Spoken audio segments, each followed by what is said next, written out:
Andrew Cheatham, Senior Advisory for Global Policy at the U.S. Institute of Peace. Appreciate your time. I want to start with the leaders of 4 of the 5 countries that hold permanent seats on the Security Council not showing up to this week's events. The U.S. and UN ambassador for the U.S. says the Security Council does not represent the world that exists today.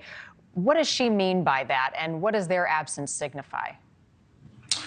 Well, I think Ambassador Greenfield, Linda Thomas Greenfield, means that the calls for Security Council reform are real, and the commitment by this administration to work with the other members of the Security Council to look to reform the Security Council to look like a more representative body in the multipolar world that we find ourselves in. So that includes members of the African Union, maybe countries like Brazil, Japan, Germany, adding to the permanent membership and possibly elected membership of the Security Council. As far as the absence of Putin and Xi, they don't regularly come in person, but it is noticeable at this moment.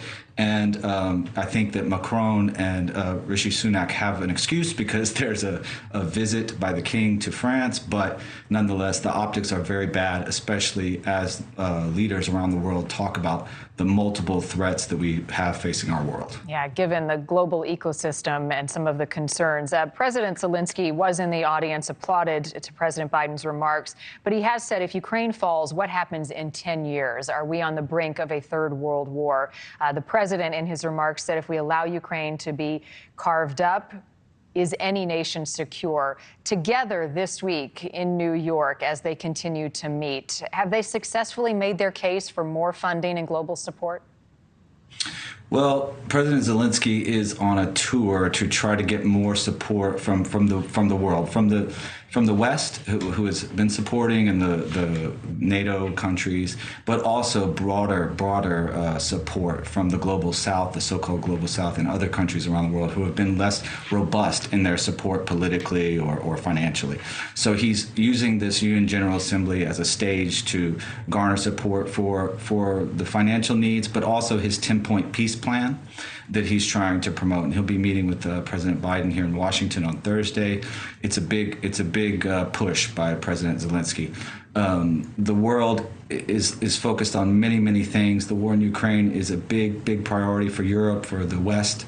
But the world has many crises, as your correspondent was saying, that they're looking at. Indeed, and a daunting agenda from the UN as a whole when you look at what their goals were for 2030. Hunger, poverty, education, equality, all important criteria. But listen to this warning. 575 million people will be living in extreme poverty by 2030. 84 million kids won't be going to school. And it will take 286 years to reach equality between men and women. How effective is the UN today if they're already saying 7 years shy, we're not going to hit these important goals? Right. The Sustainable Development Goals agreed in 2015, halfway through, they're only 15% towards their targets. And it is very disturbing. And I think that's another huge theme at the General Assembly. How can countries of the United Nations, but also the institutions themselves, do a better job at meeting these goals that are so important, all those things that you named, the 17 Sustainable Development Goals. It's a big problem. The Secretary General of the United Nations has been constantly calling for greater progress and more action.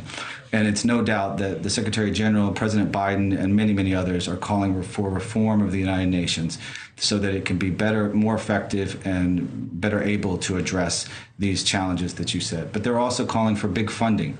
They're looking for trillions of dollars to fill these funding gaps towards the Sustainable Development Goals.